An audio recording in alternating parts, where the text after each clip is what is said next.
Selamat datang di Misteri Malam. Kisah nyata berikut ini diangkat dari peristiwa yang benar-benar terjadi. Lampu Petromax itu udah mulai redup, cuma sisa suara angin yang nyeret-nyeret daun kering di tanah. Aku masih ingat banget malam itu, malam yang akhirnya ngebuka semua kejadian aneh di keluarga kami. Namaku Dimas, aku lahir di Lampung Selatan, di sebuah desa kecil namanya Bumi Agung. Desa itu tenang, banyak sawah, udaranya dingin pas sore. Tapi di ujung desa ada satu tempat yang orang-orang jarang mau lewatin. Kuburan tua.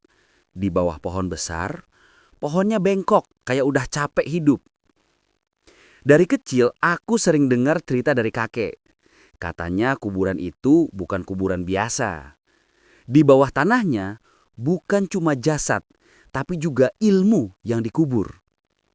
Waktu itu aku nggak ngerti maksudnya apa.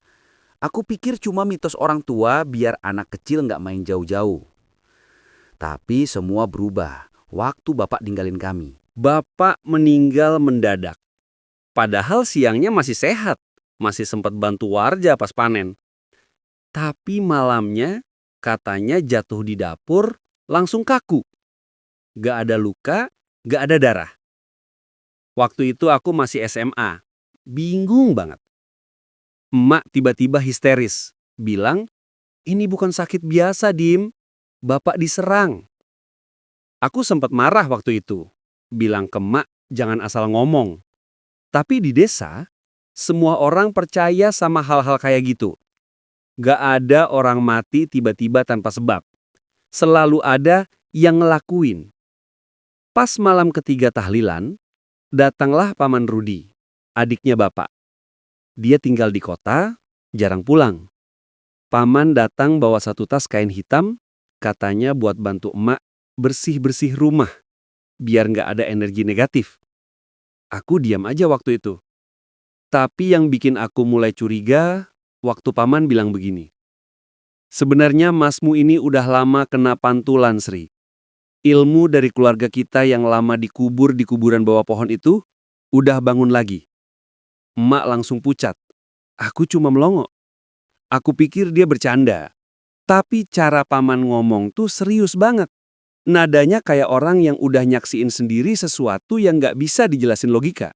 Malam itu, Paman ngajak aku ke kuburan itu. Dia bilang, kalau kamu cowok satu-satunya, kamu harus tahu akar masalahnya. Aku mau nolak, tapi entah kenapa rasa penasaran lebih kuat dari rasa takut. Kami jalan lewat jalan tanah becek, bawa senter kecil. Jarak kuburan itu cuma sekitar 1 kilometer dari rumah. Tapi rasanya jauh banget. Tiap kali langkah kaki nablak genangan air, aku ngerasa kayak ada yang ngikutin dari belakang.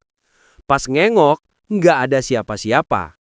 Tapi suara ranting patah itu jelas banget. Sampai akhirnya kami sampai di pohon besar itu. Pohon beringin tua, akarnya gede, menjalar sampai ke batu nisan yang udah miring. Paman jongkok, nyalain dupa dan mulai komat kamit. Aku nggak ngerti apa yang dia ucapin, tapi aroma dupa campur tanah basah bikin kepala berat. Dia buka tas hitamnya, keluarin sesuatu. Sebuah kendi kecil warna coklat tua. Ini pusaka keluarga kita, katanya pelan.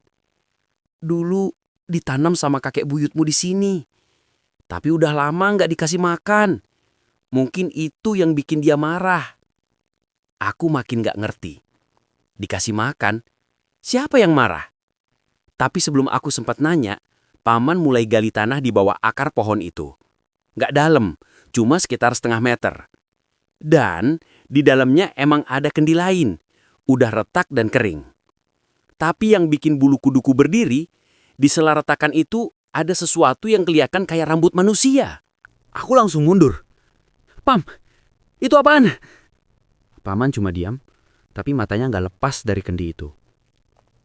Dia ambil kendi baru dari tas, Terus pelan-pelan nuker posisi. Kendi lama diangkat, kendi baru ditanam. Kalau nggak diganti, bisa makin parah, katanya. Aku tanya, parah gimana? Dia jawab singkat. Nyawa bakal jadi gantian, Dim. Waktu itu aku cuma bisa diem. Sampai sekarang aku nggak tahu kenapa aku nurut. Tapi malam itu aku bantu dia nutup lagi tanahnya, dan setelah itu kami pulang.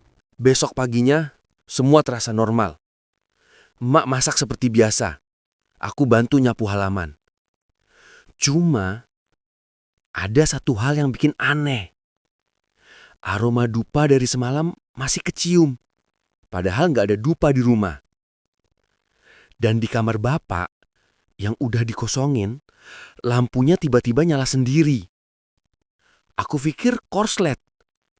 Tapi colokannya nggak dipasang.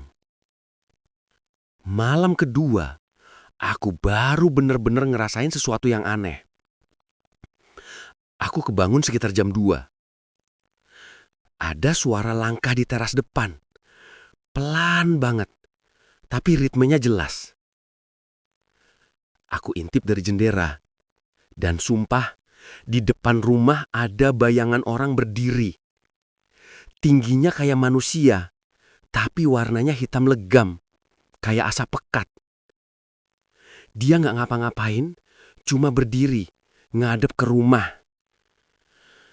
Aku teriak manggil emak, tapi waktu aku nengok lagi, bayangan itu udah hilang. Emak keluar kamar, wajahnya pucat.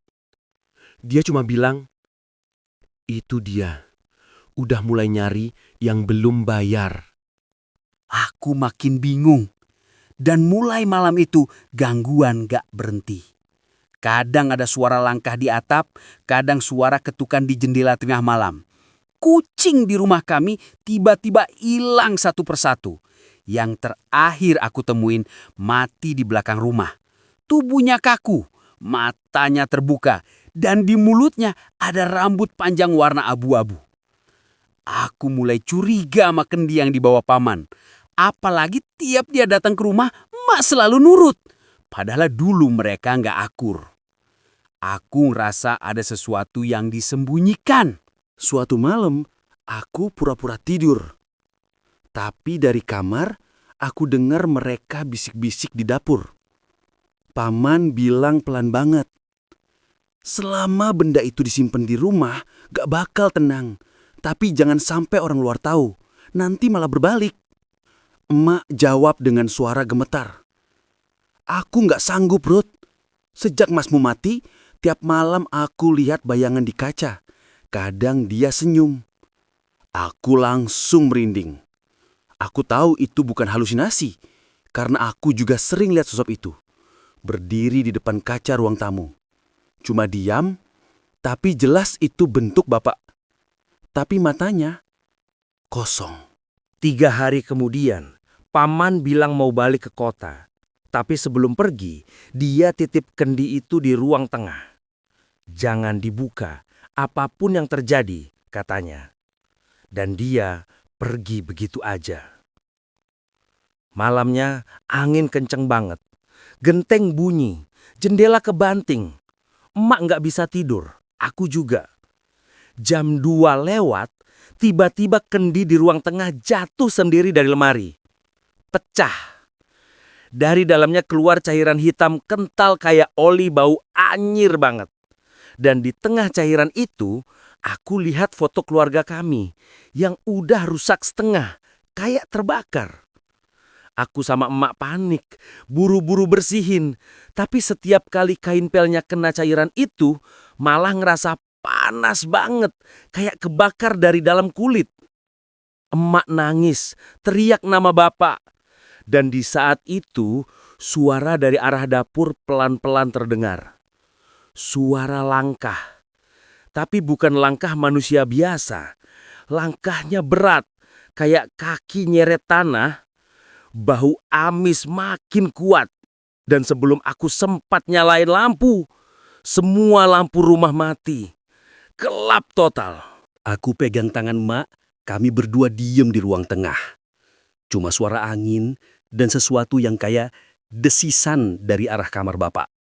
Aku gak tahu apa yang nyeretku buat jalan ke sana, tapi aku ngelangkah pelan, ngeraba tembok. Pas udah deket pintu kamar Bapak, aku denger sesuatu. Kayak orang nyanyi pelan. Suara laki-laki, lembut tapi dingin. Lagu yang dulu sering dinyanyiin Bapak waktu aku kecil. Tidurlah anakku, malam panjang jangan takut. Aku nahan napas. Sumpah, itu suara Bapak. Tapi Bapak udah mati. Aku buka pintu kamar pelan-pelan. Dan di sana, di tengah kamar, ada sosok hitam duduk di kursi rotan Bapak. Matanya ngadep ke arahku, tapi gak punya bola mata. Cuma lobang hitam menganga. Dia senyum, tapi senyumnya kaku banget. Tangannya megang sesuatu. Kendi yang udah retak tadi. Aku teriak sekenceng-kencengnya, tapi nggak keluar suara. Rasanya kayak tenggorokanku dicekik. Sosok itu berdiri, langkahnya berat banget, maju satu langkah ke arahku. Tiba-tiba, semua cahaya Petromax di rumah nyala sendiri. Dan sosok itu lenyap. Yang tersisa cuma kendi pecah dan darah tipis di lantai. Sejak malam itu, rumah kami gak pernah sama lagi. Emak mulai sakit-sakitan. Sering ngomong sendiri. Kadang kalau aku tidur, aku kebangun karena suara orang jalan di ruang tamu. Tapi pas aku buka pintu, gak ada siapa-siapa.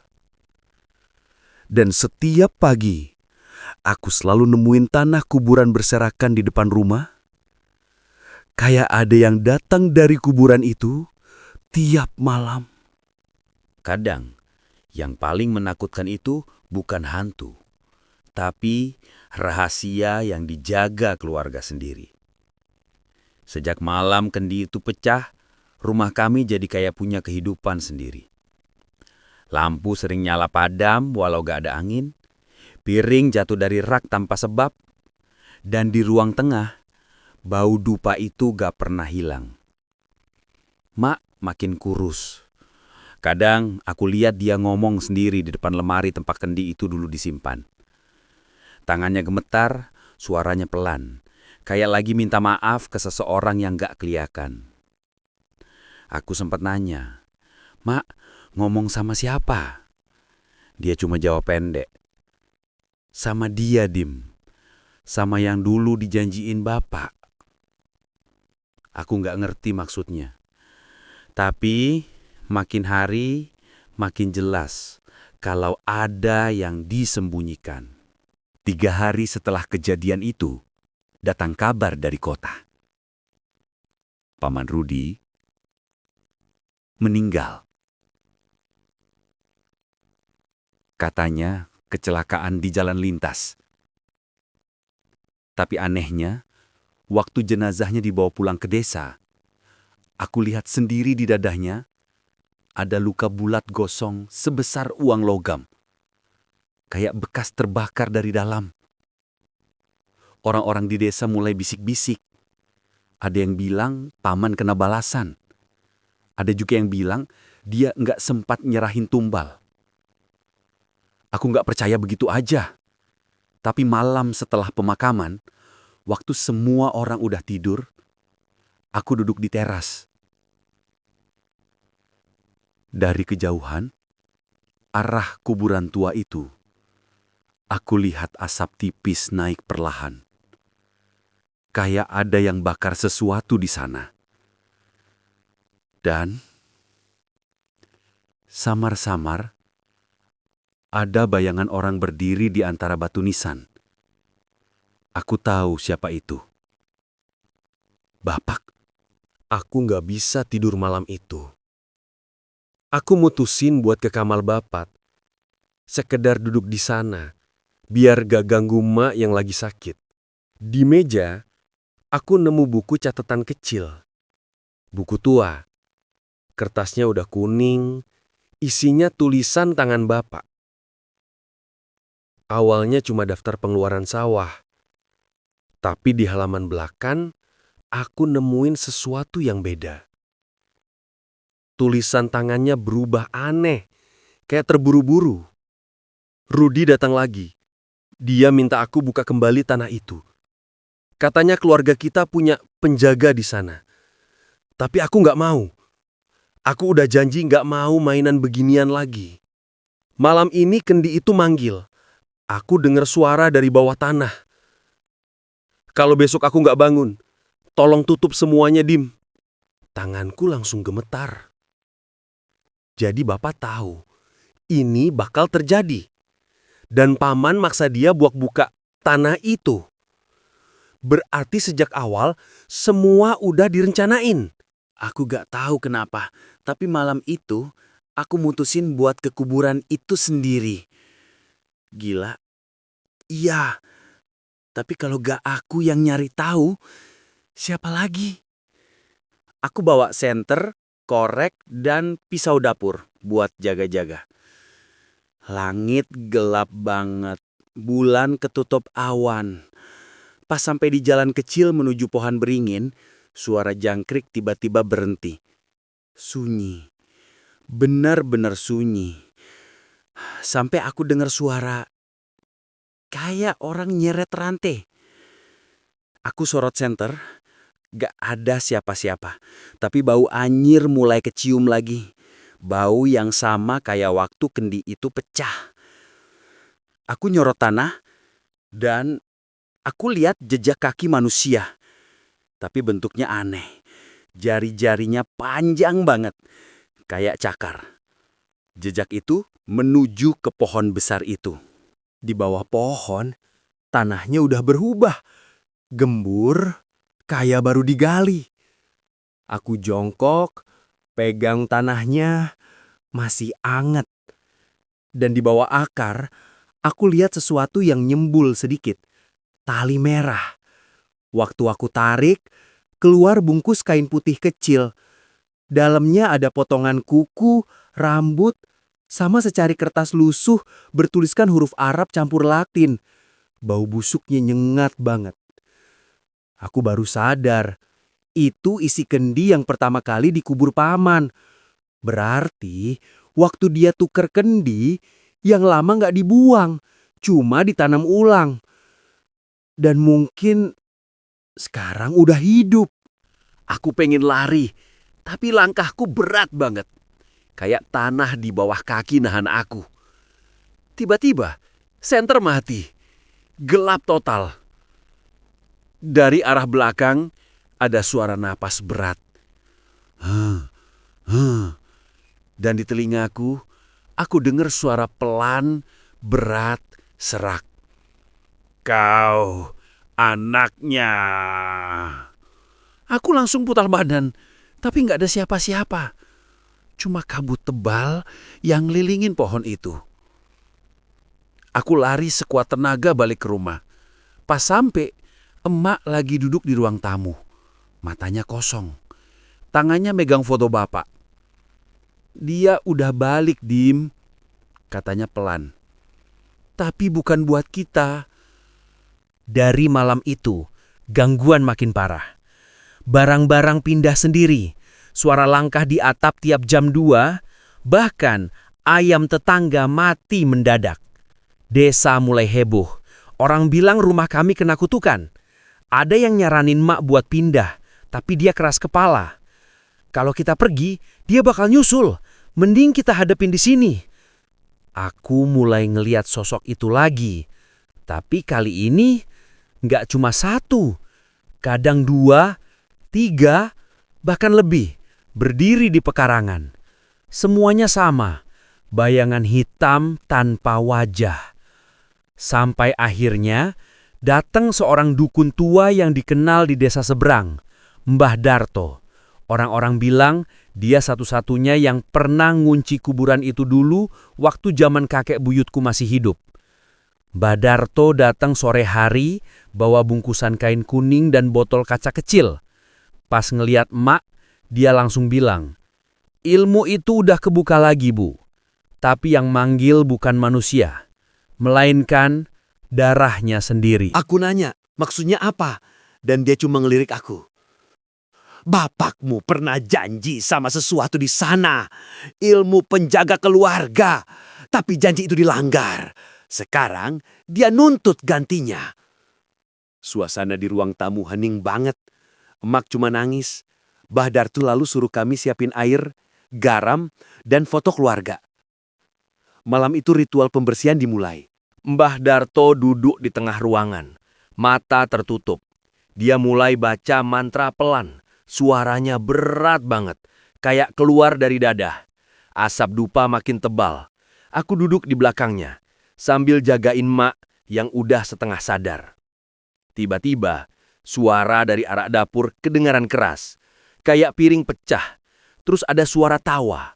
Tawa laki-laki, tapi parau, panjang. Kalian kira bisa buang aku? Mbah Darto langsung siram air dari botol ke arah suara itu. Terdengar suara desis, kayak sesuatu kebakar. Tapi di saat yang sama, lampu Petromax padam, gelap total. Dari tengah kegelapan, aku ngeliat sesuatu merayap di dinding. Bayangan manusia, tapi jalannya terbalik kayak laba-laba. Dia nyengir, dan matanya 2 titik merah menyala. Mbah Darto berdiri, lempar garam ke arah dinding. Bayangan itu nyiprat, kayak meledak jadi asap. Mak teriak sekencang-kencangnya, tubuhnya kejang. Dari mulutnya keluar suara berat, bukan suaranya sendiri. Kalian udah janji, gak boleh ninggalin tanah ini. Aku panik, peluk mak, tapi tangannya dingin banget. Mbah Darto terus baca mantra. Mukanya keringetan deras. Sampai akhirnya suara itu berhenti. Mak jatuh pingsan. Tapi di lantai, tempat dia tadi duduk, muncul bekas telapak tangan hitam terbakar. Ritual malam itu berhasil. Sementara, Mbah Darto bilang penjaga itu belum sepenuhnya pergi. Dia cuma balik ke tempat asalnya. Nunggu ganti janji. Aku tanya apa maksudnya ganti janji.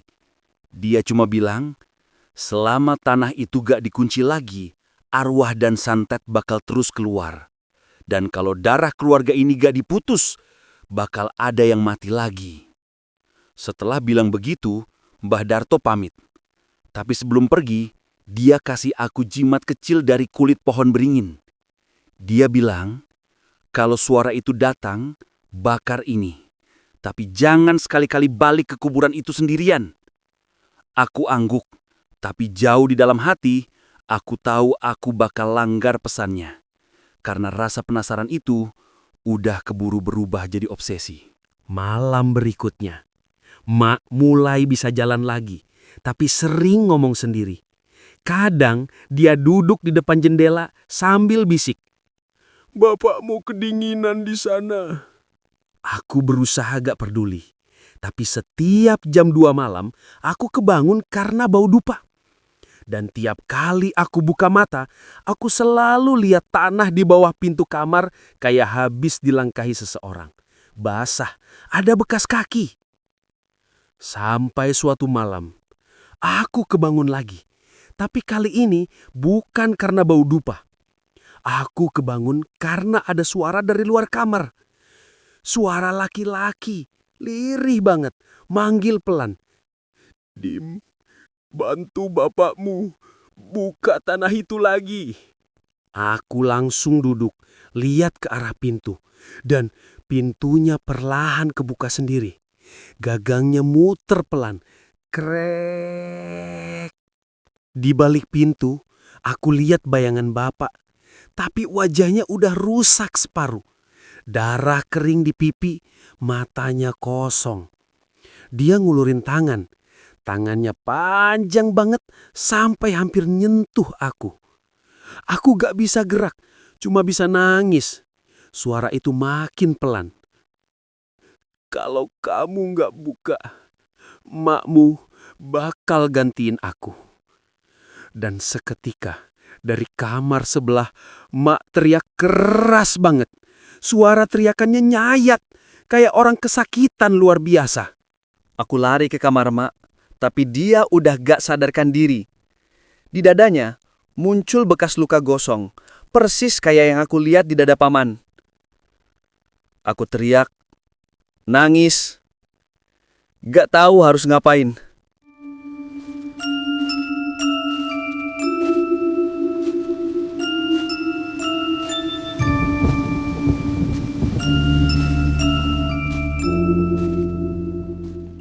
Dan malam itu, aku bersumpah, apapun yang terjadi, aku bakal buka lagi tanah di bawah pohon beringin itu.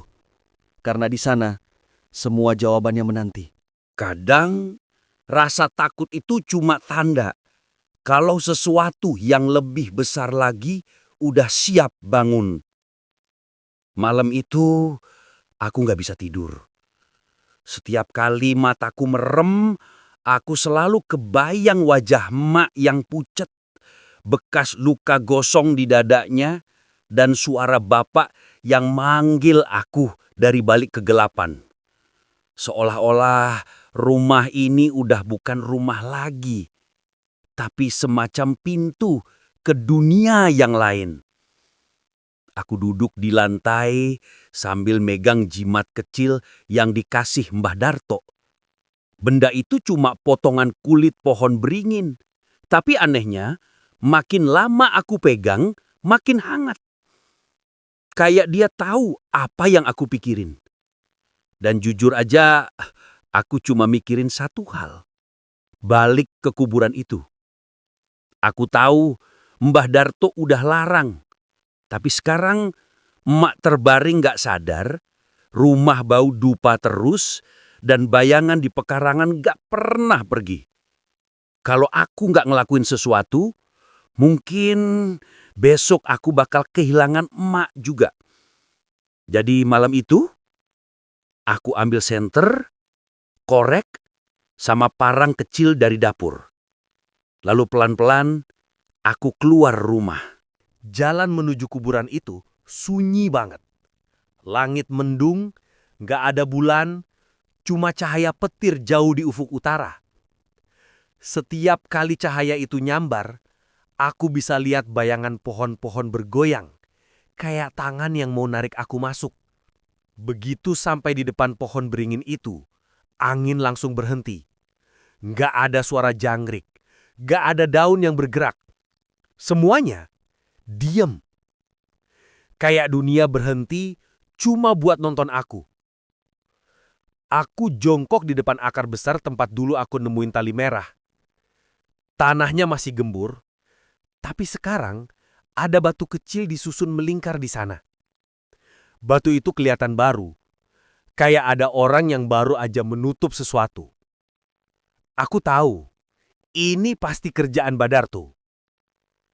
Tapi entah kenapa, hatiku malah pengen buka lagi batu-batu itu. Cuma lihat sedikit aja, pikirku. Cuma mau pastiin kalau semuanya udah terkubur. Aku mulai angkat satu batu, 2, 3. Dan begitu tanah di bawahnya kelihatan, hawa dingin langsung nyerbu dari bawah. Bau amis dan busuk keluar, nyengat banget, sampai bikin aku muntah. Tapi aku terus gali. Tanahnya makin lembek, kayak lumpur bercampur darah. Dan tiba-tiba, duk, parangku nyentuh sesuatu keras. Aku bersihkan pakai tangan.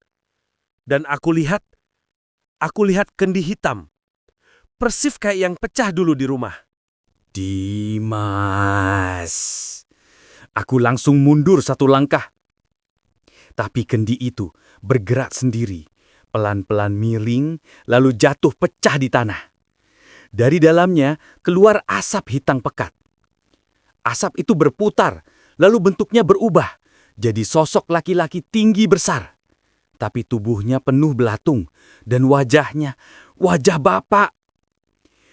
Kamu janji, kamu yang harus nerusin. Aku gemetar, gak bisa ngomong. Tapi sosok itu jalan maju dan setiap langkahnya ninggalin bekas gosong di tanah. Aku bukan kamu, Pak. Aku nggak mau. Suaraku keluar setengah teriak. Tapi sosok itu cuma nyengir. Tangan hitamnya ngulurin sesuatu. secarik kertas kuning bertuliskan huruf-huruf yang gak aku ngerti. Baca ini, dan semua berakhir. Aku mundur, tapi tiba-tiba dari balik batang pohon muncul bayangan-bayangan lain. Mereka semua punya wajah yang samar, tapi aku kenal satu di antaranya, Paman Rudi. Wajahnya gosong, matanya putih polos. Dia bisik, "Kamu udah dibawa masuk, Dim. Udah gak ada jalan keluar." Tanah di bawah pohon mulai bergetar. Akar-akar beringin kayak hidup, melilit tanah keluar dari dalam. Dari retakan itu muncul tangan-tangan hitam. Ratusan, nyeret keluar tubuh-tubuh tanpa wajah. Aku panik, bakar jimat yang dikasih Mbah Darto. Asap putih keluar, nyebar cepat, dan untuk sesaat, semua bayangan itu mundur. Tapi cuma sebentar. Sosok bapak itu ngelangkah lagi, suaranya berat banget, kayak ribuan orang ngomong bareng. "Kamu darahku, kamu penjaganya sekarang." Dia angkat tangannya, dan di dada aku tiba-tiba muncul rasa panas luar biasa, kayak disetrum dari dalam. Aku jatuh ke tanah, ngerasa sesak, dan di sela kabut, aku lihat darahku sendiri mengalir ke tanah, nyatu sama akar-akar itu. "Pak, jangan, aku cuma pengen nyelamatin emak."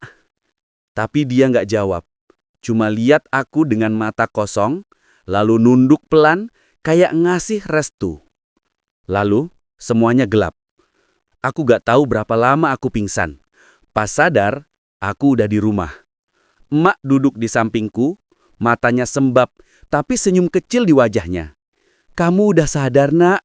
Mbah Darto nemuin kamu pagi tadi di kuburan, pingsan. Untung kamu masih hidup." Aku coba bangun, tapi seluruh badan pegal. Aku lihat tangan kiriku, ada luka gosong berbentuk lingkaran di pergelangan, kayak bekas sesuatu yang nempel. Mbak bilang, Mbah Darto udah balik ke desanya, tapi sebelum pergi, dia titip pesan. "Kalau tanah itu nggak ditutup lagi, kutukan bakal nyari penjaga baru. Tapi kali ini, dia udah milih." Aku langsung ngerti maksudnya. Yang dimaksud penjaga baru, itu aku. Hari-hari setelah itu berjalan aneh. Rumah jadi tenang, bau dupa hilang, gak ada gangguan lagi. Tapi setiap malam, aku mimpi. Mimpi aku berdiri di bawah pohon beringin itu, dan di bawah tanah, ada suara-suara manggil aku. "Penjaga baru, penjaga darah." Dan setiap kali aku bangun, aku nemuin tanah di bawah tempat tidurku basah. Kadang bahkan ada daun beringin di sana. Aku coba lupakan semua, tapi dunia kayak nggak mau biarin aku tenang.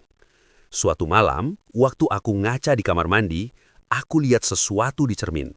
Bukan wajahku, tapi wajah bapak.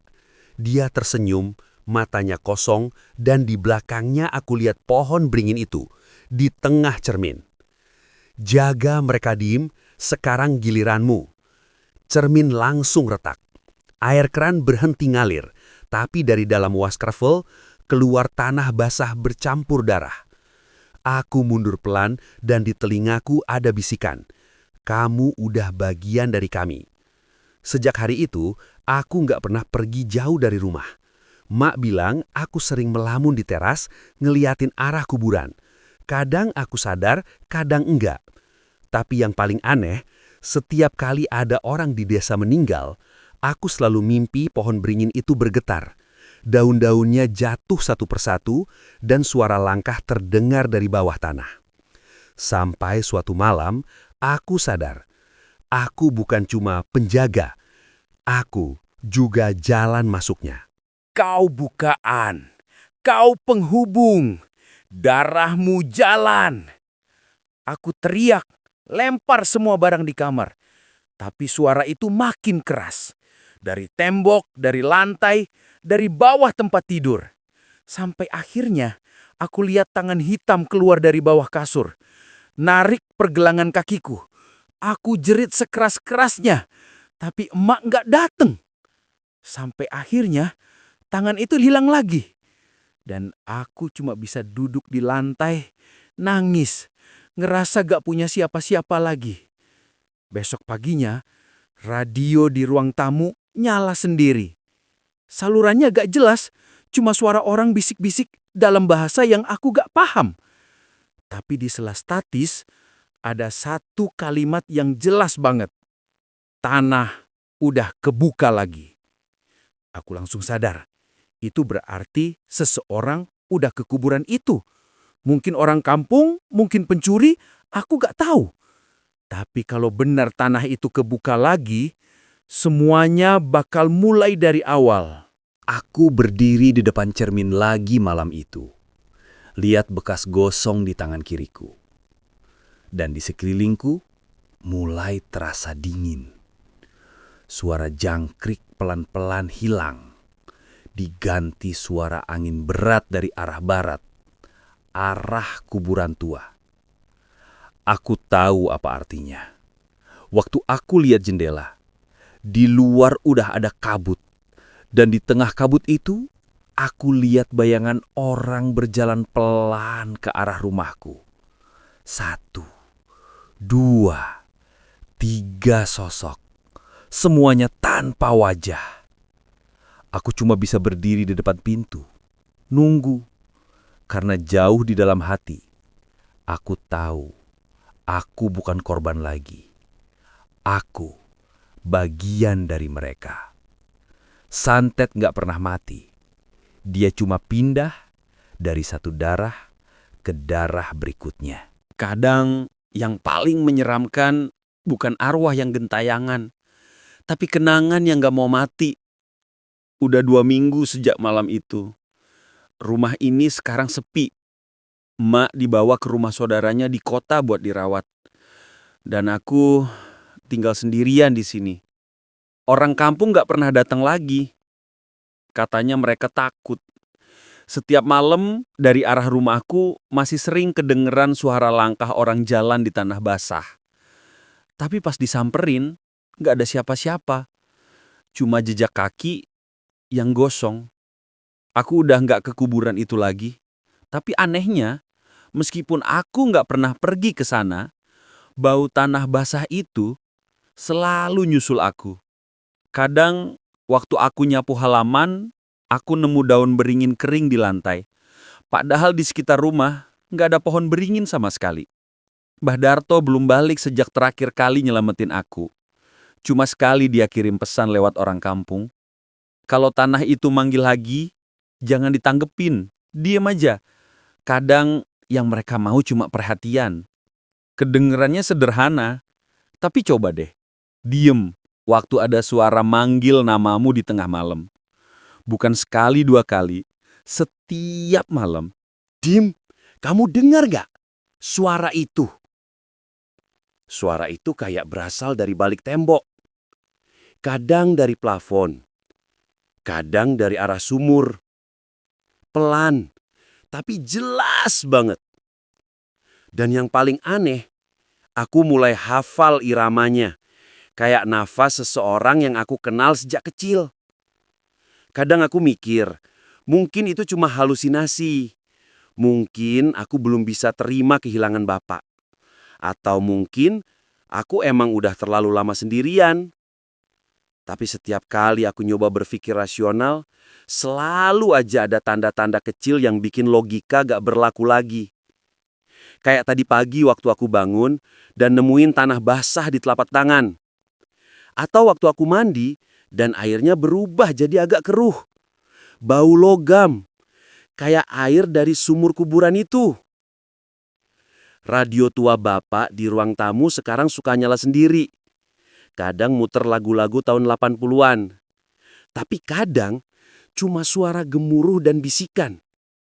Suatu malam, aku dengar jelas banget. Penjaga harus tetap di rumah. Setelah itu, listrik mati. Dan dari jendela, aku lihat kabut mulai turun lagi. Aku gak tahu aku sekarang apa. Masih manusia? Atau cuma bayangan dari kutukan itu? Tapi jujur aja, Aku gak takut lagi. Mungkin karena rasa takutku udah habis, diganti rasa pasrah. Ada malam-malam di mana aku duduk di teras, ngerokok sendirian, lihat arah kuburan di ujung bukit. Dan di sana, di balik kabut, aku bisa lihat cahaya kecil, kayak lentera orang nyari jalan pulang. Tapi aku tahu, itu bukan orang. Itu penjaga lama yang lagi ngeliat penjaga barunya. Dulu aku pikir santet itu cuma soal ilmu hitam. Tapi sekarang aku sadar, santet juga bisa bentuknya warisan. Bukan cuma mantra, tapi rasa bersalah, dendam dan janji yang gak ditepati. Kadang kutukan gak datang dari luar. Dia tumbuh di dalam diri. Dari darah yang gak pernah bersih. Sekarang aku ngerti kenapa bapak terus diem setiap kali orang nyebut nama kuburan itu. Dia bukan takut sama arwah. Dia takut sama dirinya sendiri. Sama dosa yang dia wariskan ke anaknya. Jam di ruang tamu udah lama rusak. Tapi tiap jam 2 malam, jarumnya selalu bergerak sendiri. Kayak diatur seseorang. Dan anehnya, waktu itu juga aku selalu kebangun. Dari arah dapur selalu ada suara langkah pelan. Menuju kamarku. Langkahnya berat, lambat, tapi selalu berhenti di depan pintu. Lalu terdengar ketukan pintu. Aku nggak pernah buka. Cuman duduk, nunggu sampai suara itu pergi sendiri. Tapi entah kenapa malam ini, aku pengen buka, biar semuanya jelas. Aku pelan-pelan putar gagang pintu. Angin dingin langsung nyerbu masuk. Tapi nggak ada siapa-siapa. Cuma kabut tipis di depan pintu dan bau tanah yang familiar banget. Tiba-tiba, dari kabut itu muncul bayangan Bapak. Dia cuma berdiri, liatin aku. Matanya kosong, tapi wajahnya tenang. Aku nggak takut. Aku malah nyengir kecil terus bilang, "Aku ngerti sekarang, Pak. Aku bakal jaga tempat ini." Dia nggak jawab. Cuman angguk pelan, lalu perlahan-lahan kabutnya hilang. Sejak malam itu, suara langkah di rumah berhenti. Gak ada bau dupa, gak ada bayangan, cuma keheningan. Dan entah kenapa, buat pertama kalinya, aku bisa tidur nyenyak. Tapi, ada satu hal yang bikin aku sadar. Pagi tadi, waktu aku buka jendela, aku lihat sesuatu di depan rumah. Tanahnya basah. Dan di tengahnya tumbuh pohon kecil. Daunnya beringin. Mungkin ini bukan akhir. Karena beberapa kutukan gak bisa dihapus.